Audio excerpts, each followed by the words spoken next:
If I give them Terrence Crawford and Jaron Ennis, and I give them the question, this will not be a question in a debate because it will be a one-sided question, right? So if I give them a question like, who has the better resume between Terrence Crawford and Jaron Ennis? I'm not going to give these brothers that question because that's a layup, right? But if I give any of my daughters that question, they are smart enough, Google is real enough, they could look that shit up, and my daughters will convince you that they are expert and they know they fucking boxing because they knew the question ahead of time. And they can study for it and all that shit. Like, nah, we ain't doing that, especially with no money on the line. I want the real best debater to win this motherfucker. Whoever's the best, I want them to win this motherfucker. None of that shit, bro. None of that. BFC, link them up. Yeah, I got you, BF. There you go. Let me go to G5, man. How they get your vote tonight? Everybody know the criteria: facts, delivery, rebuttals. How they get your vote tonight, man? How they swing shit? They wait for you, man. Man, it's the same thing as always. Salute to everybody on the panel. My brother KO, my OG, KQKC. Salute my bro 817, King G, and my big bro BFTB, man. I know you hot and ready. You over there, you been cooking, bro. You been over there cooking. I know you were on go mode. How you get my vote, man? Answer the question. Stay on topic. You know what I'm saying? And I'm kind of getting like BFTB. If you gotta fabricate some shit, make that shit sound good. You know what I'm saying? Make it believable. You know what I'm saying? We based on your argument, what you saying. That's what we're judging. So what you say is what we're judging. Facts. That's all. All right, let me go to BF, man. How they get your vote tonight, man? For this, the quarterfinals. Everybody fighting to get into the money round. If you win tonight, you better bring it. Because if you win tonight, you're guaranteed to debate for some money next week. So this is a big round, man. This is a big round. How they get your vote tonight, BF? Shit, man. Peace and blessings to everybody, man. Listen, dog. I rock with everybody here, man. But I'm telling y'all, bro, if y'all don't bring it and I critique you the way I critique you, bro, that's on you, not me. You're bringing it. You're giving it to me. All right. So I don't want to hear nothing, bro. You're giving it to me. All right. So if you're gonna lie to me and the other individual doesn't catch it, that's their problem. The only way that I'm gonna bring up the facts, if y'all lied to me, the only way I'm gonna bring them up is if it's that close where I got to. If it ain't that close, if I feel like one person did it and they just sold it on me, hey man, hey, you just got my vote. And that's just what it is, bro. That's just what it is. This is a debate. And in a debate, you don't always have to have the facts. It's great to have them, but you don't always have to have them. But a debate is about if you can have somebody believe what you're saying. If I believe what you're saying, you got my vote. Already. And I want to go to the debaters and get their last words before we get started. But my likes look nasty. Like they look like the likes are ugly, bro. We got 145 people already in here. I know y'all love the content, but I got 61 likes, bro. That's ugly, bro. I know everybody can't donate to the channel. Everybody can't hit the cash app and the super chats. For those of y'all that can, I appreciate you. Y'all know that. But can we get the likes up, though? Can I get to 100? I'm up to 75 right now with 150 people in here, bro. I know we can get to 100 real quick. I'm up to 84. I know people be forgetting this shit. I'm up to 89 now. Can I get 11 more people so I can get these brothers to talk their shit and give us this great boxing knowledge? Can I get 10 more people, bro? Can I get 10 people? Maybe you forgot. You're so excited for the debates, you just forgot to hit them hoes, bro. We up to 96. Can I get... Oh, there we go. I knew y'all fuck with me, man. I appreciate y'all. We up over 100 likes. We can get the show started. Let me go to 817 first. 817, what type of performance we putting on, man? I ain't got shit to say. Just ring the bell so I can knock his motherfucking block off. Representing the city. I love it. King G, you heard that shit. What's your last word before we get started, man? Somebody's getting it. Somebody's getting my love. This is where we hold them. This is where we fight. This is where they die. Army Shield boys. Remember this day.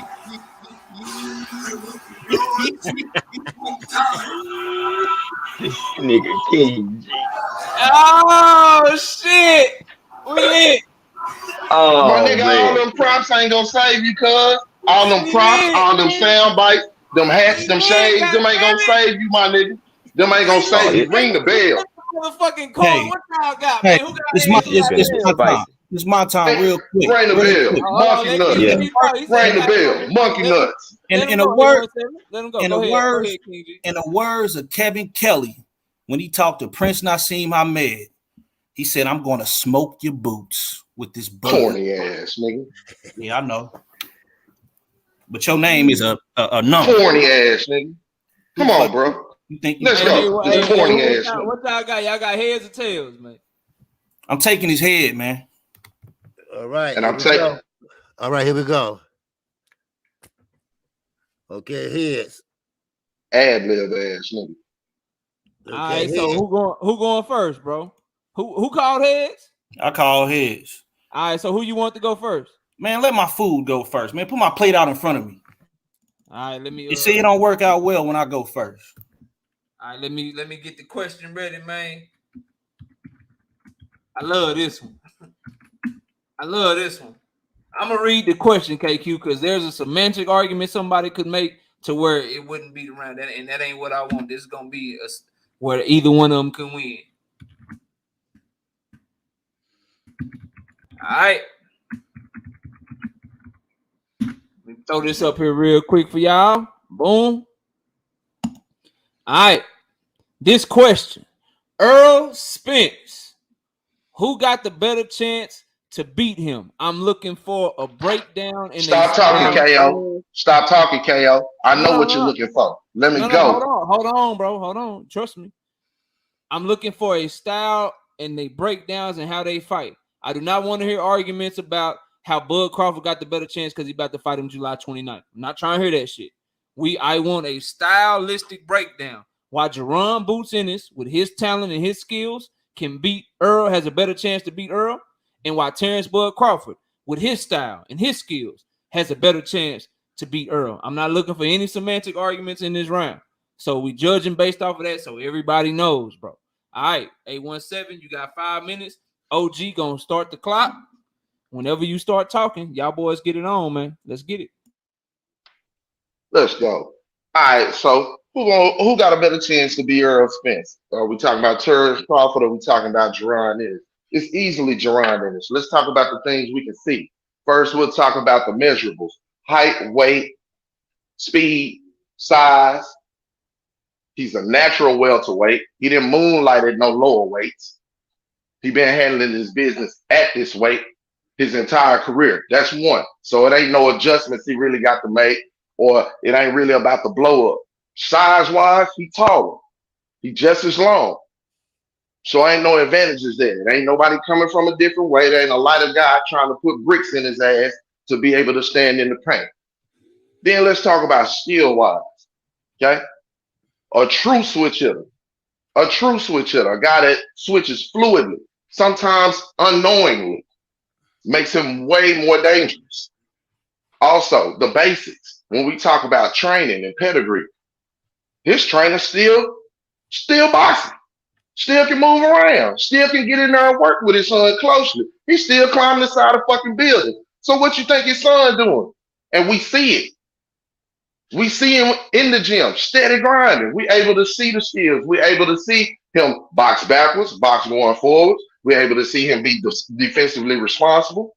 We're able to see him catch and shoot. There's nothing that you can name that Jerron Ennis doesn't have in his repertoire. And it don't take him no time to download information or none of that. We see work. Even when he had somewhat of a learning experience. He won 120 to 108. That's a wash. Because of the skill, because of the talent, because of the ability. He didn't give up rounds. So Jerron Ennis definitely has the better chance. He's way more dangerous. He's hungry. He hadn't been sleeping on silk sheets or sitting on achievements or accomplishments. He wants that accomplishment. That means in those later rounds, he'll be willing to go there or to take those chances. He hasn't had a taste of success yet, and he's young and hungry. Jerron Ennis, left-handed, has knocked out opponents. Right-handed has knocked out opponents. From the southpaw stand, from the orthodox stand. He's hit them with uppercuts. He's hit them with hooks. He's hit them with jabs. We've seen him take people who were world-class opponents and world champions previously and demolish them or fought for world titles. Jerron Ennis is definitely the more dangerous opponent. And I say he's running to the smoke. He didn't run away from the smoke. He didn't go sign with anybody else who wouldn't allow him to have those opportunities to fight an Errol Spence. Jerron Ennis is the better talent, and Cameron Duncan, who had both of the talents. He's had both. He managed both Crawford and Jerron Ennis. This man was on him, putting money behind him. He said it himself and put it in print. Jerron Ennis is the better talent. So if Jerron Ennis is the better talent for the manager that had them both, and we talking about matching up with Errol Spence, come on, dog. It ain't even a question, bro. This motherfucker been running from him for the last 5 years. He was only made to fight, and he took another avenue to avoid it. Jerron Ennis is where? With Showtime, exclusively.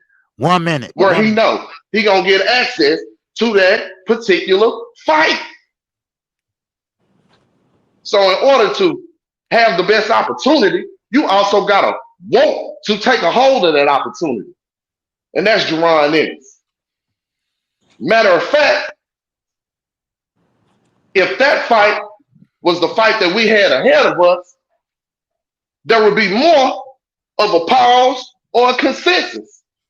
The only reason there's so much anticipation for this is because we've been waiting for so long for one motherfucker to want to fight. And you can never attach not wanting to fight to Jerron Ennis. So when you add all those things together and put them in one basket, Jerron Ennis is definitely the more dangerous opponent, the more hungry opponent, the more talented opponent, the more skilled opponent. That's my time. All right. Okay. King G, you got 5 minutes. The clock start when you do. Bro, you talking about he the most hungry, the most talented, the most skilled? No, bro. You're lying right out the end, bro. It just ended bad for you because you just came out lying at the end. That shit's not gonna age well, bro. You know what I'm saying?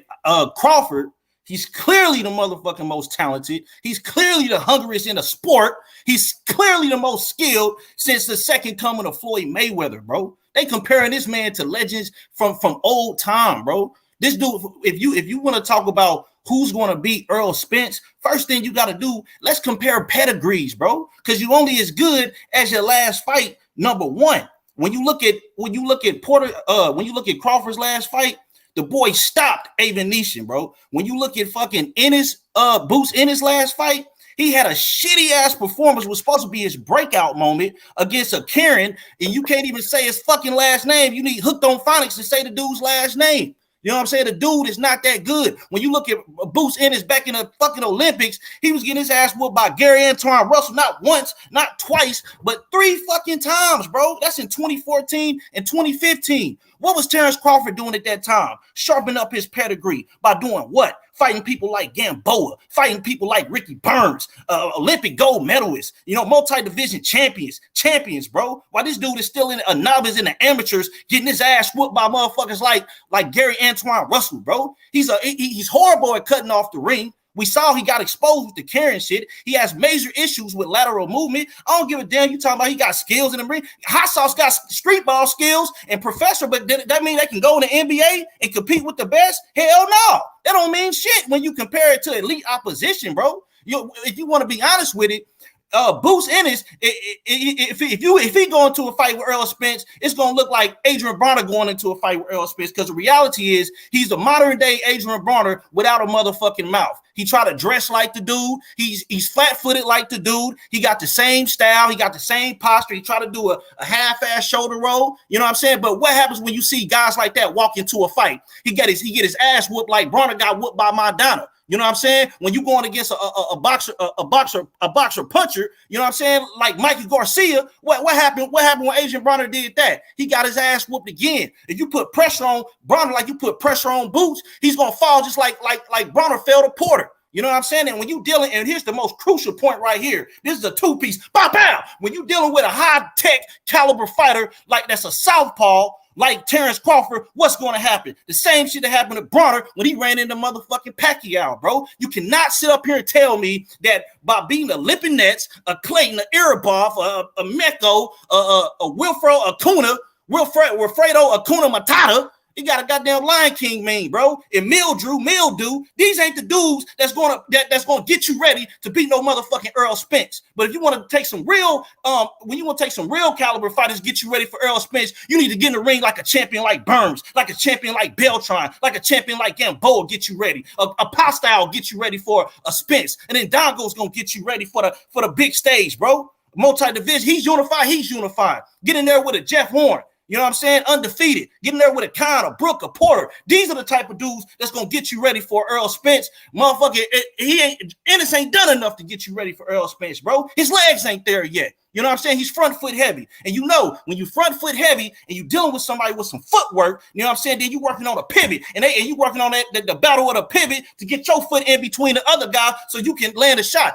If you looking at Ennis, he'll walk into a shot fucking with Earl Spence. You know what I'm saying? What you can't do when you can't walk down your opponents because they got skill too. What you gonna do when you can't hurt your opponents because they got power too? You know what I'm saying? But Crawford, he didn't been through that person. He didn't been through that. 1 minute, and I'm gonna chew your ass up some more for 1 more minute. You know what I'm saying? When you look at, he don't have the pedigree, bro. At the end of the day, he don't got the pedigree. I ain't even ran down no names on this boy. I'm telling you stylistically how he gets his ass whooped by this dude, bro. He's flat-footed. He's slow. He's a pot shotter. How you gonna beat a Earl Spencer? You just pot shotting, bro. One at a time and shit. You know what I'm saying? Or you think you gonna walk him down? He's an inside fighter. You know what I'm saying? Crawford can get with an inside fighter. You know what I'm saying? I ain't seen Ennis get with an inside fighter. I ain't seen Ennis with a body shot specialist. I seen Crawford overcome that. I ain't seen Ennis do that. So Crawford clearly got the best chance to beat Earl Spence. I yield, wrap him up, get him the fuck out of here. Let's go. Next round.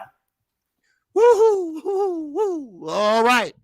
817, baby. You got bro, he doing a lot of hot talking and a lot of ad-libbing, but he ain't saying shit. What you talking about, a body specialist? Terrence Crawford, well, I guess I've been sneezing was a motherfucking body specialist. Boy, if you don't shut the fuck up, the nigga moved up, the nigga fought at 135 pounds, walking around at 180, and then turned around and pulled the motherfucker up from 126 pounds, and you want to tap that? Bitch ass nigga Gamboa ain't no motherfucking body, and he still had him stanky legs.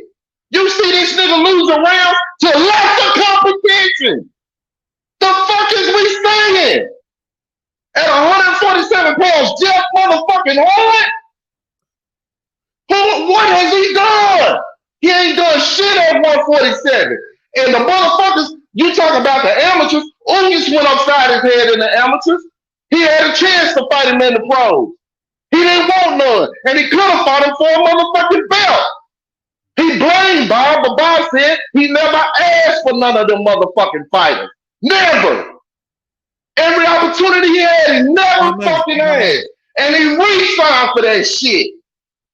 He never wanted to test his motherfucking skill. So if you buy some Felix Diaz shit, if you buy a motherfucker 2 weight classes below, if you buying Ricky motherfucking Burns, if you buying Julius motherfucking Ndongo as motherfucking solidification, boy, you better wake the fuck up. Front foot heavy, he hand heavy. His work rate too high for Terrence Crawford. While he's standing looking down low, he'll be getting punched upside his motherfucking head. Don't talk to me about pedigree and what'll get you ready, because this bitch ass nigga ain't prepared himself. That's why he was running, and that's my time. You a fucking rookie, bro. Them props and shit you using ain't gonna say you fucking with me. All right. King G, you got 2 minutes, baby. 2 minutes. Bring it on, rebuttal. Bro, you talking about I ain't saying shit, bro? Am I talking fast or you just listening fucking slow, my nigga? You sound smart to somebody fucking dumb, my G. You talking about what this dude ain't doing. He talking about he fought weak opposition. You want to talk about weak opposition, nigga? Motherfucking Ennis. Who's in his best 2 fights? You got to say Delorme and you got to say Lipinets. What's the idea when he fought Lipinets? Huh? What was he coming off of? He was coming off a fucking draw against a nobody. And he got his ass whooped by Mikey Garcia. You bring it up, nigga. The other best nigga you got to go with is fucking Delorme, bro. He was coming off of 2 fucking losses, G. 2 losses. You listen to the facts, bro. That's a 2-piece right there in your face, bro. That man was 1-3-1 in his last 5 fights before he fought Boots Ennis, bro. You telling me that's going to get you ready for Earl Spence? Man, get the fuck out of here, bro. You talking about, how dare you mention Crawford's resume when you know Ennis' resume ain't shit, bro. I can score points on your ass all day with Boots Ennis' shitty ass resume, bro. Gary Bay, shitty. Bow, get him the fuck up out of here. We never heard of him, bro. Refredo Akuno, bow, get him the fuck up out of here, bro. We never heard of him, bro. What you talking about buying solidification, bro? Man, Crawford is solidified, bro. He's solidified with his skills. He's solidified with the people he fight. You can tell by his pedigree based on what he's doing in the ring, bro. He got a good jab. He's a better switch hitter. You better get it twisted. He's a better switch hitter than Boots Ennis, bro. He goes out there and brings it to him every time, stops him, and walks away. He's 100% knockout ratio. And Earl Spence is next, bro. Now what's his percentage and knockout ratio against bums?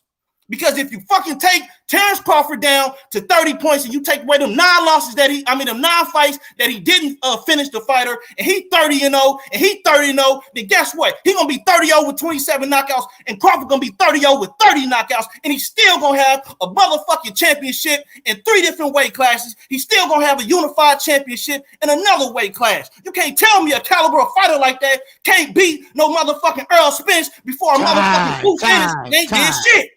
Time. Easy, man.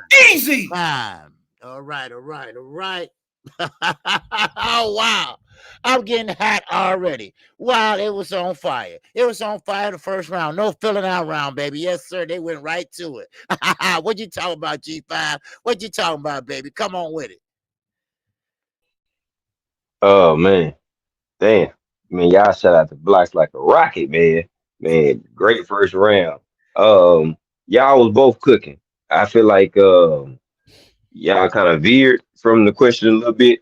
You know what I'm saying? We was more in the ring breakdown, but y'all both made some great points. But you know, I gotta slightly edge this one to 817. I felt like he kept stating a few more facts, and also Lipinets, I believe he actually came off a win when he fought Boots. You know what I'm saying? So, you know what I'm saying? Close round, both of y'all was cooking.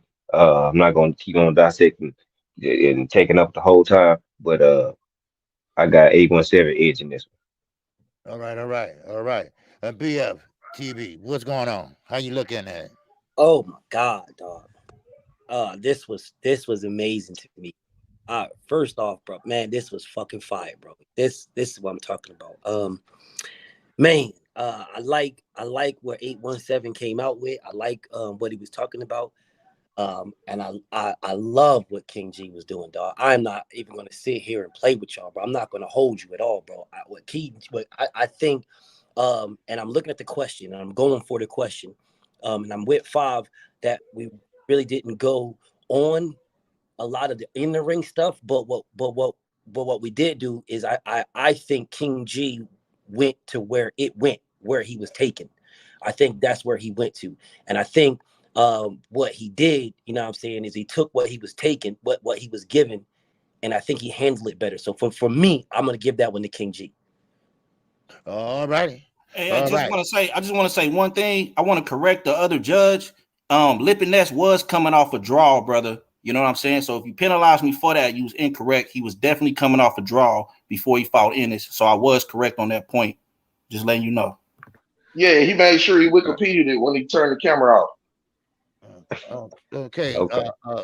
Knockout boxing. Go right.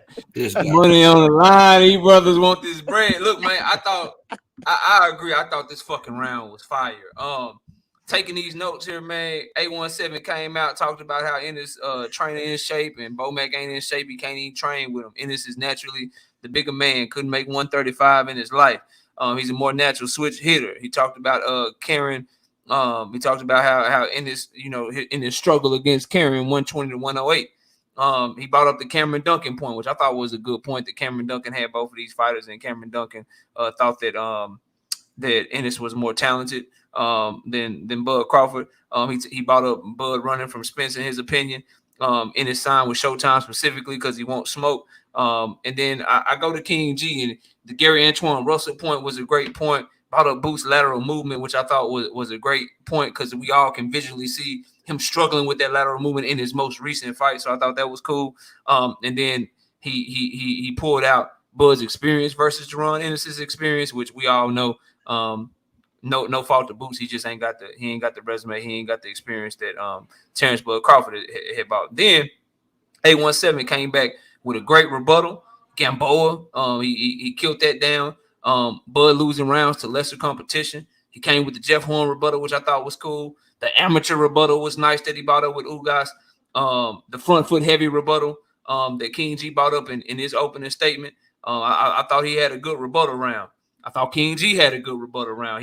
He stuck to when 817 started talking about Gamboa and Bud Fawcett losing the lesser competition. King G brought up, hey man, who the fuck in this fighting? And he brought up Delorme and Lipinets coming off of losses. Then he went back into the breakdown about how Bud got a good jab, how he's the better switch hitter, his 100% KO ratio at 147. Bro, I thought the round was good, bro. It's hard to pick. I'm gonna edge it to King G, and I'm gonna tell y'all why. The strongest point to me from 817 was the point about what Cameron Duncan said about both of these fighters. He's in there with them and all of that and all of that. And so that's a strong ass point that he made that really caught my attention. The strongest point I got from King G, in my opinion, was the point that he kept hammering home about the experience of Bud Crawford making him more ready than Jerron Boots in. And so I think his strongest point was stronger. And as far as the criteria, both of them had a lot of facts. Both of them delivery was fucking on fire. Both of their rebuttals were strong, but I'm edging this one ever so slightly to King G because I thought his strongest point in the round was stronger than 817's stronger point. So I agree with BF on this one. I'm giving the round to King G as well. All right. Okay. All right. We're going on to the second round. Yes, sir. Questions already up for him. You can go ahead and read it to whoever going first. All right. Okay. It's on 817. All right. It says, question, FaceTime/phone call. Who capping? You got 5 minutes. I think it's on King. 8-1 started it out. Yeah, 817 started. I was on King King G. G this round. Okay. Yeah. Okay, Mama said King G. You got 5 Man. minutes. 5 minutes. I don't even think. Can you repeat the call one more time? I mean, repeat the question one more time because I caught a phone call. Okay, no, it's on King G. All right, man. I repeat it though. Okay, FaceTime/phone call. Who capping? All right, man. So check it out, man. This one, I'm gonna put this shit in the bed real quick. You know what I'm saying? This ain't gonna take too much long. Clearly, Boots Ennis is capping. Y'all referring to the Wallow stuff, correct? Just making sure. Is that what we talking about? Talking about that, then they apparently BOK Prime contacted Boots Ennis, the whole situation. Okay, yeah. So the whole shebang. All right. So first of all, you know what I'm saying? When you look at the FaceTime call, the boy asked him, you know what I'm saying? Crawford straight up asked him, bro, when was you talking about trying to fight? When? We've been trying to fight you. And Crawford asked him a straight up point. Okay, you've been trying to fight. Okay, why didn't you go to WBA route when you know they'll enforce the mandatory instead of going the IBF route? When you could have got to me a whole lot sooner, right then off the gate. He didn't have an answer for that. He was talking about when, hey, we've been trying to fight you. And Crawford just kept asking, bro, when? Bro, you sound drunk. You sound hot. This is like, what are you talking about? You know what I'm saying? Ain't nobody reached out to me. Ain't nobody called me. But what we do know for a fact is that the motherfucking that Crawford reached out to them. Crawford reached out to him and his dad about trying to get a fight. He reached out to them through the BLK to try to get a fight. And his daddy was talking about, oh, you need to do business with Showtime and this, that, and the third. Oh, we don't want to do that. But then he came out with another argument talking about that that they ain't even got to deal with Showtime. But you want to hear more proof? I'm gonna let you hear it from the horse's mouth. Listen to Steven Espinosa and listen to motherfucking Boots and his daddy, and you tell me who capping. But when the fight Boots and that they reached out, were those talks ever really tangible? I saw some stuff about people talking about, like, some discussions with BLK Prime. Some discussions. There was a discussion. There was a discussion. Oh, look at this guy. I'm going to Showtime because I would tell y'all, I never signed up with Showtime. What? He never signed nothing with Showtime. He never signed nothing with Showtime. So you mean to tell me if he never signed nothing with Showtime, he could have took the BLK fight and fought Crawford? The man daddy just said out his own mouth he never signed with Showtime. So that means you're a freelancer. That means another promotion company could present you with a fair offer for you to get in the fight and fight this man on their guy. And who was the guy that they wanted to fight? Terrence Crawford. Terrence Crawford ain't got no track record of ducking nobody, bro. You know what I'm saying? I don't want to hear shit about no Spence because he's fighting Spence right now. So clearly the man Ennis is capping, bro. He could have been had his shot, bro. He could have been had his shot. He ain't reached out to the WBO. This is a critical point right here. He ain't reached out to the WBO asking for a fight. And when you see other fighters in other divisions, they'll reach out to sanctioning bodies because he is ranked in the WBO. But they'll reach out to these sanctioning bodies and try to ask for the fight, the petition for the fight and send their paperwork over. You know what I mean? We saw it happen with Andrade at 160 with the WBO. You know what I mean? And so we clearly know we saw John Ryder just fought Canelo for the WBO strap. He could have had that fight, bro. He didn't want that fight. You know what I'm saying? Crawford to take on anything, anybody. And he wanted to take him on as a tune-up while he waiting on Spence, and he didn't want to go. I deal with that. All right. 817. 5 minutes. 5 minutes. BLK Prime had no establishment in the game. They have no fighters. They had no history with motherfucking fighters. Showtime brought Jerron Ennis to where he was. So for you to expect Jerron Ennis to walk away from the people who brought him to where he was for some bullshit with BLK Prime, where the motherfucker couldn't even say the promotional company that he was robbing, you a fucking idiot. And he already knew from negotiating with Showtime and Earl and them before that they weren't going for that bullshit. If they wouldn't let Earl go over there, they wouldn't let Jerron go over there. He did it for a clout chase because everybody had been on his tip for the last year and a half about fighting Jerron Ennis. This wasn't no new shit. And the boy had kept doing what he needed to do in order to be there. And even if you petition, they still got to accept the petition. You got to become a mandatory. So as a mandatory, you still got, ain't no guarantees. We saw Sean Porter. We saw Virgil Ortiz, them being in the same position. Sean Porter had to chase the boy down, petition, get them to adjust the purse, and he still didn't want to fucking fight. So why am I going to chase you on a network that ain't did shit? I don't know what they can draw, what they can bring. Nothing. And I got one right here, ready and waiting. The same place that your bitch ass ended up anyway. Bro, whether his daddy signed, whether his daddy didn't sign, common sense fucking told you that wasn't gonna happen if it didn't happen with Earl. And the proof is in the pudding because we see where he at today. Where the fuck is he fighting? It show it on BLK Prime. Tell me when the next time they airing some shit. Terrence Crawford didn't want to fight Jerron Ennis. He knew he could lose everything with Jerron Ennis. He knew he wasn't going to lose nothing without been sneezing. He'll volunteer for some shit like that. He ain't never going to challenge his motherfucking self unless he made to. I yield, bro. All right. Okay. King J, you got 2 minute rebuttal. 2 minutes rebuttal. Bro, what the hell you mean that BLK ain't established, bro? They had Bronner before they fucking even did that. You know what I'm saying? They had Bronner over there about to fight. So obviously, and when you look at it from hindsight, Crawford got $10 million from fighting on BLK. The fight that Ennis could have been in and got paid, but he didn't do it. Bro, you talking about, oh, Showtime brought him up. Showtime brought him up. Man, you sound like Oscar De La Hoya with that fucking DAZN shit with Mangia. Oh, man, let's not go over there and fight Charlo, man. DAZN brought Mangia up. I don't want to let's not, man, what the boxing fan want to see the best fights, bro. I ain't trying to hear that shit.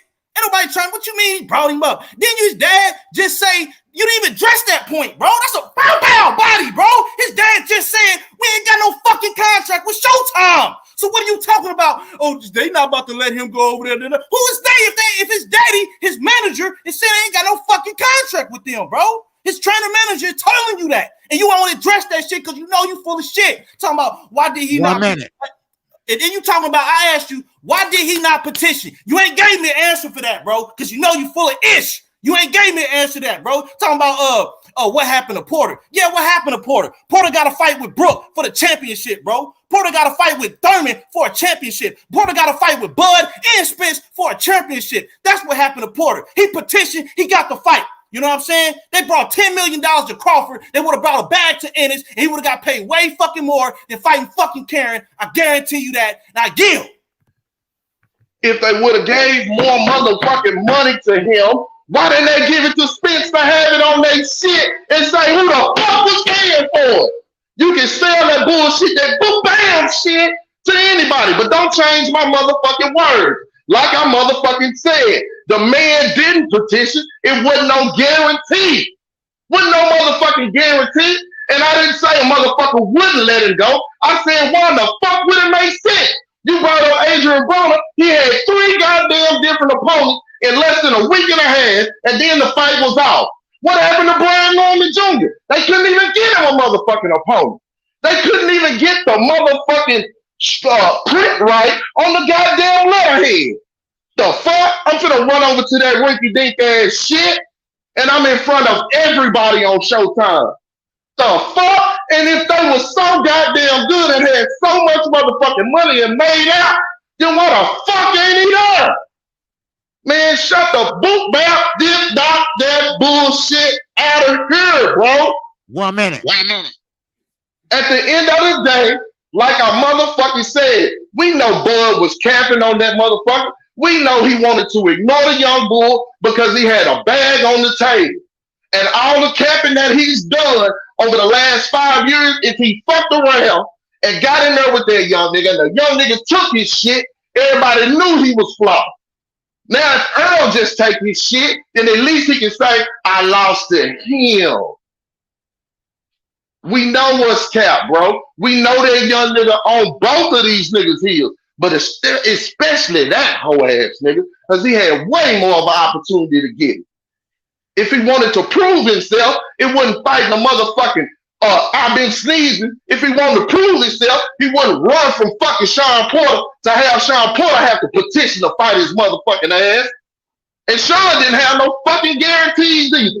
Time. I yield. All right. Whoa, whoa, whoa, whoa, whoa. Whoa, whoa, whoa, whoa, whoa. Man, oh man, rocking my baby. G5, They what got you me think over about here. that? They got me over here making the face like I just changed my kids' diapers when they was babies. Yeah. Woo. God damn. Wow, wow, wow, wow. All right, G5, my Woo. guy. Yes, sir. What you got for me, man? How you see that round, man? Yes, sir. You on mute, G5.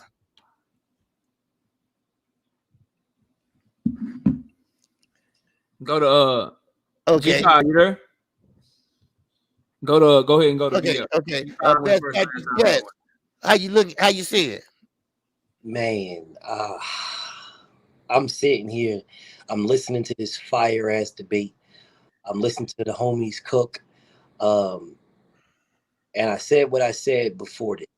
I'm going off of what you give me, not what you don't. What you give me.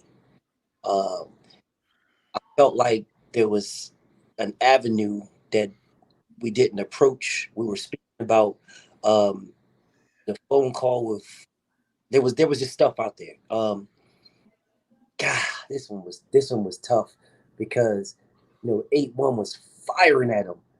but I feel it feels like 8-1. It feels like you're firing at him, but he's the one hitting you first, is what it feels like. It feels like he's hitting you with these points first, and you're firing at him with them instead of firing at him, hitting him with these points. That I think the major part for me was the part that I was expecting my homie. I was expecting you to hit him back, with something to the effect of how he Bud capped on there's other calls with Al, other calls where I was expecting that, and I was waiting for you to hit him that. You didn't hit him with that. I liked how King G came out with the he was talking about the brought the phone call out so everybody could hear it. So I can visualize, I can see that.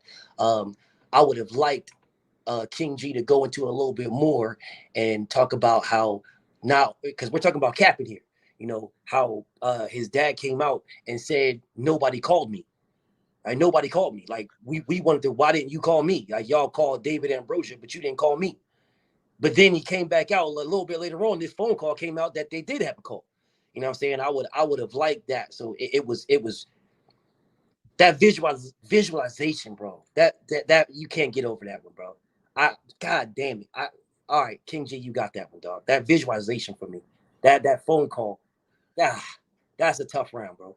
That was a tough one. But I think my brother 8-1, I think you left so much out there with that one because you could have fired on him, bro. You could have gave him them damn examples of how this dude stay capping with other phone calls. Because we're talking about phone calls.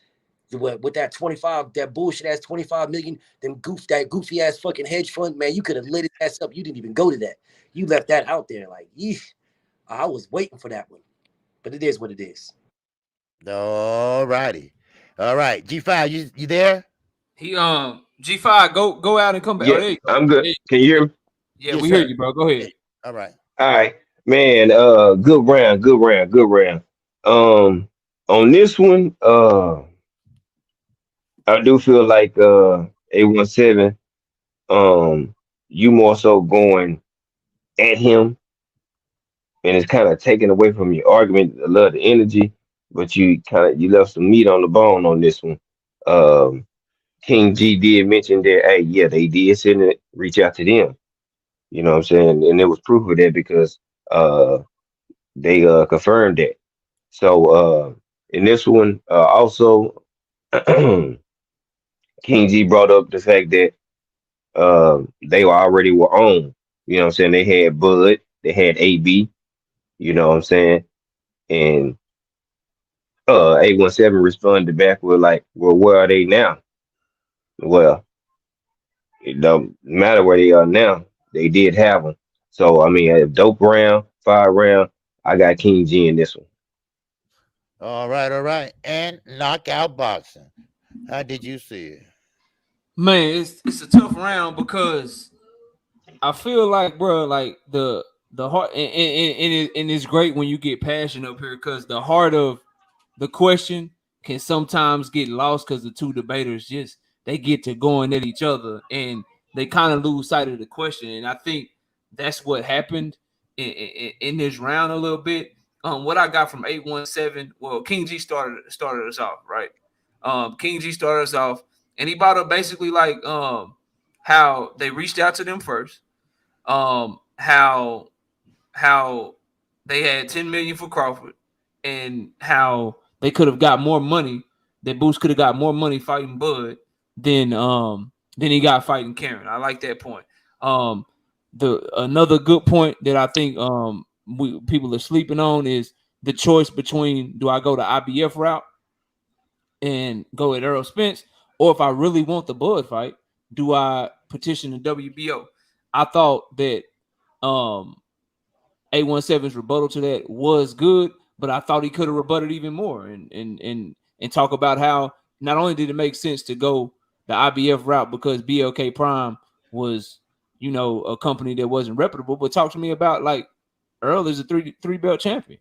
Earl is the one that's the cash cow. He's the one that's on your network. So I thought that stuff got lost a little bit, but I love that he brought up Adrian Brown and Brian Norman with the rebuttal about BLK Prime. All in all, though, bro, the other thing that I would say too about King G played the tape of Steven Espinoza I thought that was good, and I thought 817 could have used that against him in a way to talk about like if Boots was capping, then who told BLK Prime to call Showtime?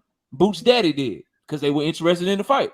He said, "Call my people." So a part of what Bozy said got left out by King G and shit. He arguing for Buzz, so of course he supposed to do that. I thought 817 should have picked up on that and caught that shit just a little bit better and kind of go back at him. Overall, bro, in a close round where again the deliveries keep being equal to me, bro. Like both of y'all is fire with y'all delivery, like 100% fire with y'all delivery. So when it come down to facts, both of y'all were kind of giving your opinion based on the facts that we know. I thought King G's rebuttal was just a little stronger, bro. I'm edging around to him too. I find him barely just edging these rounds right now, and this is what the quarterfinals is about, bro. So, yeah, I'm gonna rock out with King G on this one as well, OG. All right, let's get them lights up, and we're going into the last and final round of this debate. Let's have the question knockout boxing. Hold on, real quick. My bad, Chad. I'm glad you put that in there, Bumpy. Y'all supposed to be able to vote. I keep forgetting to put the poll in there, man. I'm taking notes and listening to these debaters, reading comments and shit at the same time. I'm trying to make sure I'm able to do everything. Give me 1 second. Let me pull in the chat, then I'll post the question.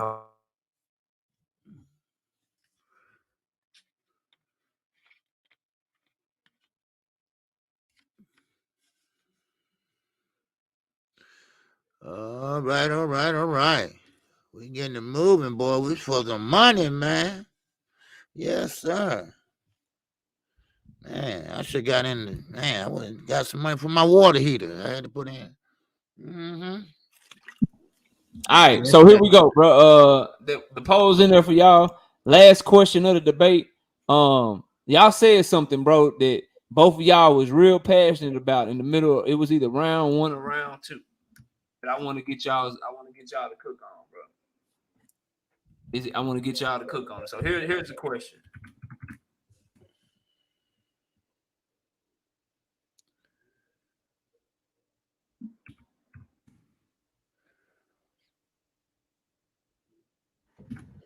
All right, there we go. Say that one time, and boom, there the question is. OG, go ahead and let them get it cracked.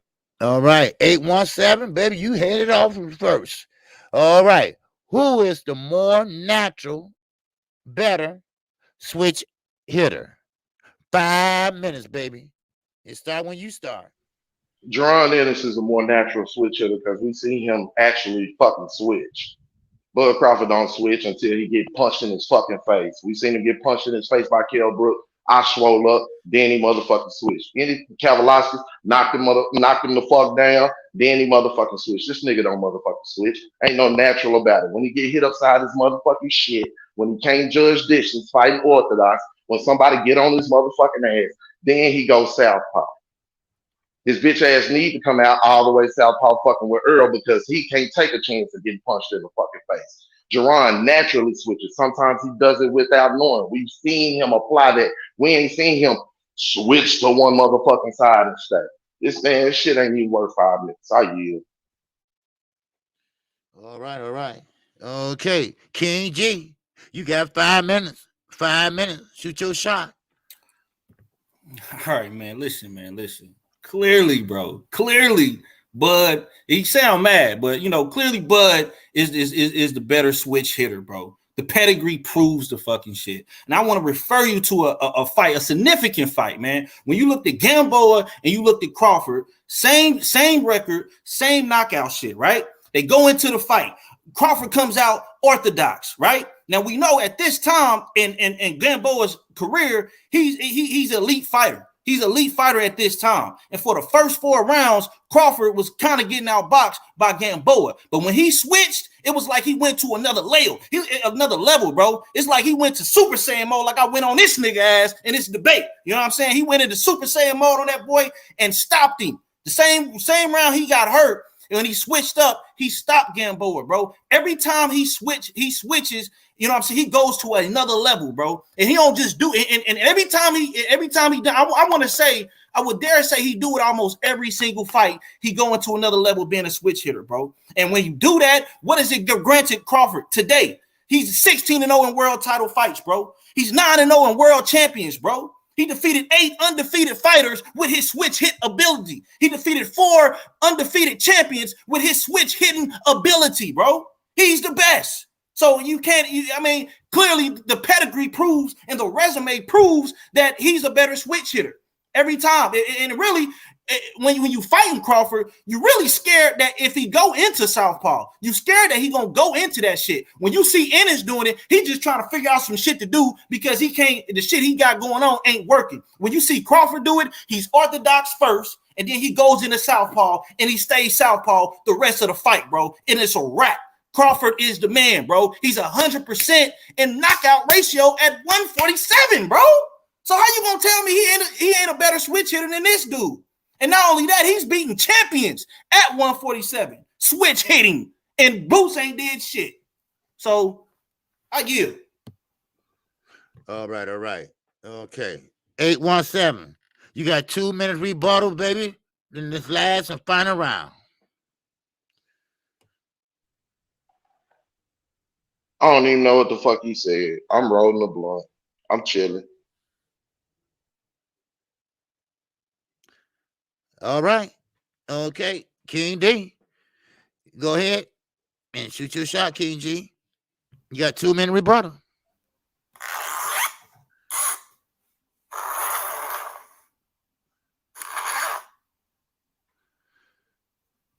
My bad, fellas, man. I just had to zip up 817 in the body bag real quick, and I'm gonna yield with that because he clearly it's a second round stoppage. He went 2, and I stopped him in the 3rd. Scream at me, baby. Stand up, baby. TKO. This is what the F is about, bro. TKO. It's over. I yield. It's over. He sat on his stool. He sat down. He said, "I don't want no more. Let it be. Let's get to the next round. It's over." He don't want none. I don't want to give him no more. Ref. All right. That's the end of that round. That's the end of that debate, baby. Man, oh man, what you think G5 gave? Oh man, shit. Yeah, this one's kind of tough to score. I mean, it's a lot of time left on the clock. And I guess, I mean, if my man 817 didn't hear the rebuttal. I mean, didn't hear what he said to rebuttal. So it's like, I can't judge you on the rebuttal. You made your point and you hit on some key facts. Yes, he is bigger. He's stronger. Yeah, he naturally switch hit in fights without knowing and things of that nature.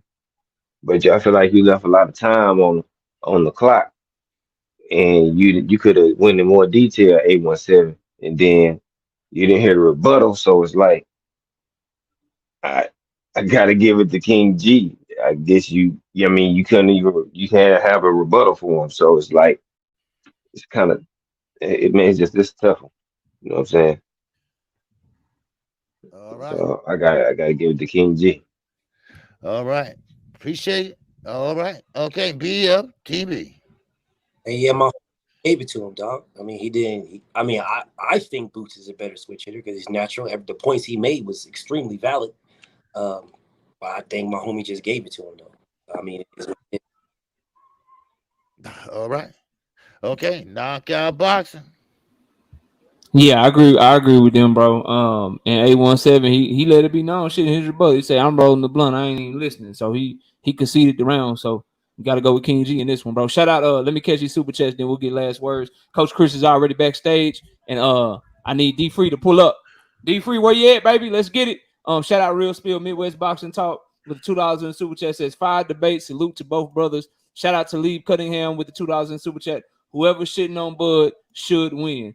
Shout out to Ricky Williams with the $5 in super chat. This is not a debate. It's a shit talking contest. Y'all be smooth.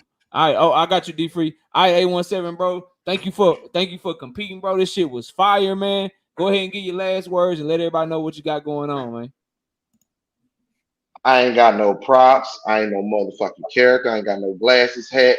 And you know what I'm saying? I'm just a nigga in the chat that talk too much. I'll holler. All right, bro. Peace out, man. Appreciate you, dog. All right, King G. Real quick before you give your last words, we got the coin toss tomorrow for the semifinals and the finals in the third place match. So I will be live tomorrow night, 7:30, where you will come by like you did last week, so you can get your coin toss and see what side of the argument that you're gonna that you wanna argue. If you don't show up, then obviously your opponent will be able to decide, the topic. So I will see you tomorrow at 7:30 p.m. Central Time. You're the first person to make it to the money round. You're guaranteed to debate for some money now, bro. Go ahead and get your last words. Let everybody know what you got going on, man. Hey, man, first of all, man, shout out to the panel, man. Shout out to TKO. Shout out to the debates, man. Shout out to the chat, man. But yeah, man, check out my YouTube page, man. I'm just redoing it up, man. So I used to have a lot of content, but now I'm trying to bring some fresh new content, man. You can follow me on King G, the Boxologist, THA Boxologist. And then you can follow me on Instagram. Anybody want to do that? King_Mac MACC_G. You know what I mean? I still gonna have my fly ass hat and my fly ass shades and my fly ass king shit on that lion shit, because that's who I am, man. What Simon Peterson? I'm a champion of the world. Who next? Who next? I'm coming for you, G Free, my friend. I'm coming for you, Chris. I want the best out of both of you, and your head is next. So everybody prepare, because buckle up. It's gonna be a bumpy ride when we get in the next round, baby. I'm out. All right, bro. Peace out, man.